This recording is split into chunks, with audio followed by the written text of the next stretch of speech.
Hello students, welcome back on my channel. हम पढ़ रहे हैं बिजनेस स्टडीज़ की बुक और हमारा 11th क्लास का second chapter forms of business organisation चल रहा है और इसमें आज का हमारा टॉपिक है टाइप्स ऑफ पार्टनरशिप्स। पार्टनरशिप्स कितने टाइप की होती हैं। पिछली वीडियो में हमने पढ़ा कि कितने टाइप के पार्टनर होते हैं और आज हम पढ़ेंगे कि एक पार्टनरशिप फर्म जो होती है वो कितने टाइप की होती है। Partnership can be classified on the basis of 2 factors. Partnership firm होती है उसको हम 2 फैक्टर के बेस पे डिवाइड कर सकते हैं। फर्स्ट है ड्यूरेशन एंड सेकंड है लायबिलिटी, कि कितने टाइम के लिए कोई फर्म चलेगी। एक तो उस बेस पे पार्टनरशिप कर सकते हैं और दूसरा कि पार्टनर्स जो है उनकी लायबिलिटी कितनी है, क्या है, उसके बेस पे पार्टनरशिप फर्म बनती है। On the basis of duration, there can be 2 types of partnership: partnership at will and particular partnership. Duration के बेस पर 2 तरह की पार्टनरशिप होती है। पार्टनरशिप जो कि एक इच्छा से की जाती है कि कितने टाइम तक कोई पार्टनर अपनी इच्छा से एक फर्म में पार्टनर बने रहना चाहता है। और सेकंड है पर्टिकुलर पार्टनरशिप, मीन्स किसी काम के पूरा होने के बाद वो पार्टनरशिप अपने आप ही खत्म हो जाती है। On the basis of liability the 2 type of partnership include. और लायबिलिटी के बेस पे भी पार्टनरशिप 2 तरह की होती है, one with limited liability and the other one with unlimited liability. एक पार्टनरशिप फर्म जिसमें पार्टनर्स की लायबिलिटी लिमिटेड होती है और दूसरी पार्टनरशिप फर्म जिसमें पार्टनर्स की लायबिलिटी अनलिमिटेड होती है। हमने जब टाइप ऑफ पार्टनर पढ़ा था उसमें हमने पढ़ा था कि पार्टनर्स की लायबिलिटी अनलिमिटेड होती है, लेकिन अभी हम पढ़ेंगे कि यह लिमिटेड भी हो सकती है। These type are described in the following section. इनको हम इस तरह से डिवाइड कर सकते हैं, या फिर हम कह सकते हैं कि अब हम ड्यूरेशन के बेस पर और लायबिलिटी के बेस पर पार्टनरशिप को डिटेल में पढ़ेंगे। Classification on the basis of duration. First, partnership at will. This type of partnership exist at the will of the partners. इस तरह की पार्टनरशिप जो है वो पार्टनर्स की इच्छा होती है कि वो एक पार्टनरशिप फर्म बनाए, तब एग्जिस्टेंस में आती है। It can continue as long as the partners want. यह पार्टनरशिप तब तक चलती है जब तक कि पार्टनर्स चाहते हैं कि हम पार्टनर रहें और उसमें अपना बिजनेस करें। And is terminated when any partner gives a notice of withdrawal from partnership to the firm। और इस पार्टनरशिप को ख़त्म कर दिया जाता है अगर कोई पार्टनर यह नोटिस दे दे कि वो इस फर्म से अपना नाम निकालना चाहता है, मीन्स अब वो उस फर्म में और ज़्यादा अधिक दिनों तक पार्टनर नहीं रहना चाहता है, उस टाइम पे यह पार्टनरशिप ख़त्म हो जाती है। सेकंड है particular partnership. Partnership formed for the accomplishment of a particular project. यह पार्टनरशिप एक पर्टिकुलर प्रोजेक्ट को पूरा करने के लिए बनाई जाती है।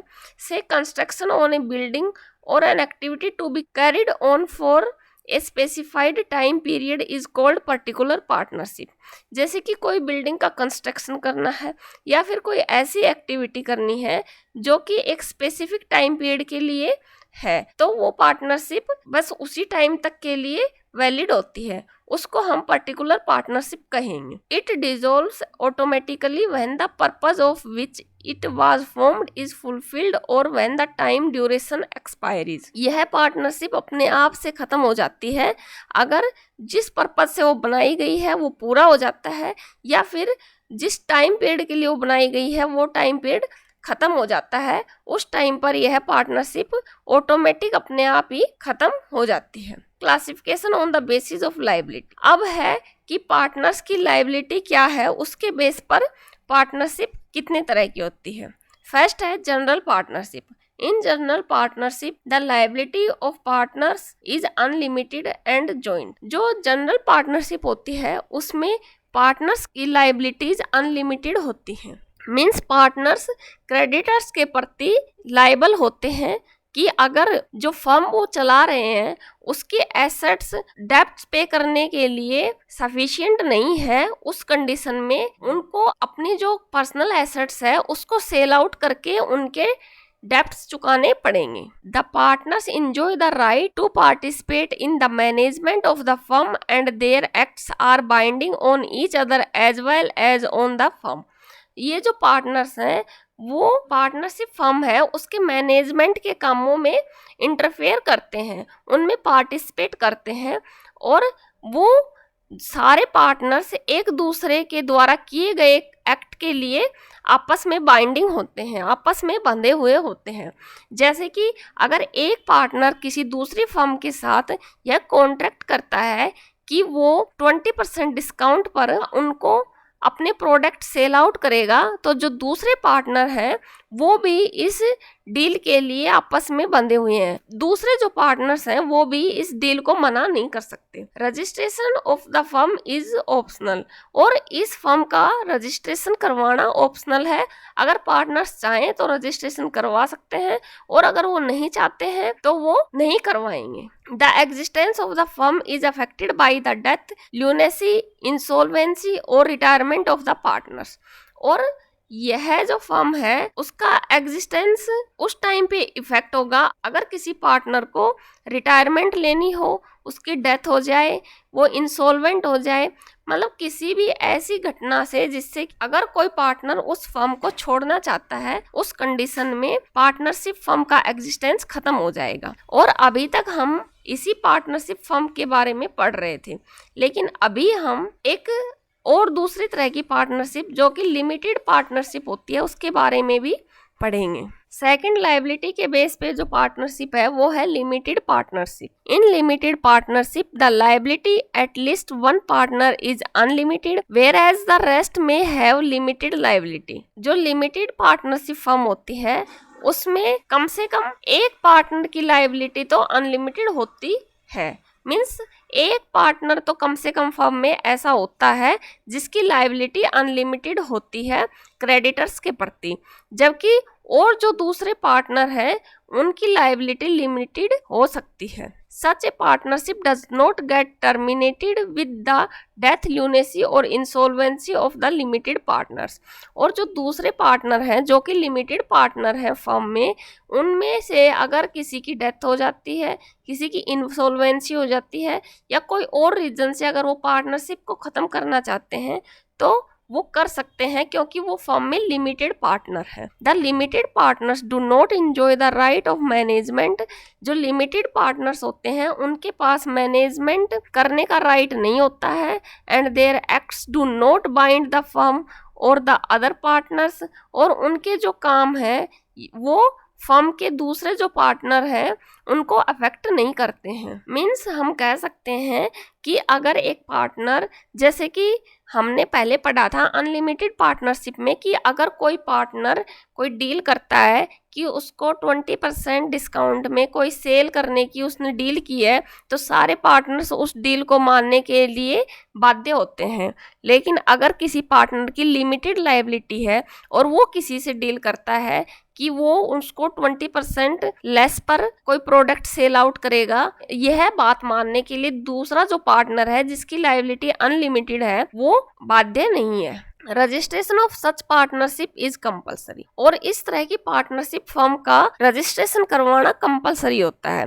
जो अनलिमिटेड लायबिलिटी वाली जो पार्टनरशिप फर्म होती हैं उनका रजिस्ट्रेशन करवाना कंपलसरी नहीं होता है। This form of partnership was not permitted in the India earlier. यह जो फॉर्म है पार्टनरशिप की, यह इंडिया में पहले का जो टाइम था उसमें अलाउ नहीं थी।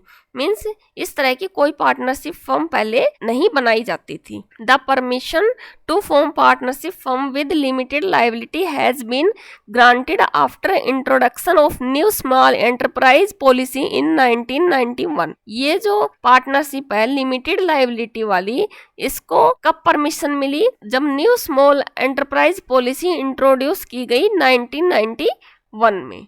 The idea behind such a move has been to enable the partnership firm to attract equity capital। यह जो पार्टनरशिप फर्म है, यह बनाने के पीछे क्या पर्पस था कि अगर कोई भी पार्टनरशिप फर्म अगर चाहे तो इक्विटी कैपिटल को अट्रैक्ट करने के लिए, इक्विटी कैपिटल इकट्ठा करने के लिए लिमिटेड पार्टनर्स को अपनी फर्म में इंट्रोड्यूस कर सकती है। From friends relatives of small scale entrepreneurs who were earlier reluctant to help due to the existence of unlimited liability clause in the partnership form of business। यह जो idea है limited liability वाले partners भी firm में introduce किए जा सकते हैं। इसके पीछे जो पर्पस था वो क्या था कि जो स्मॉल स्केल के जो एंटरप्रेन्योर है वो अपने फ्रेंड्स से और रिलेटिव से भी इक्विटी कैपिटल को इकट्ठा कर सकते हैं। और जो लोग पहले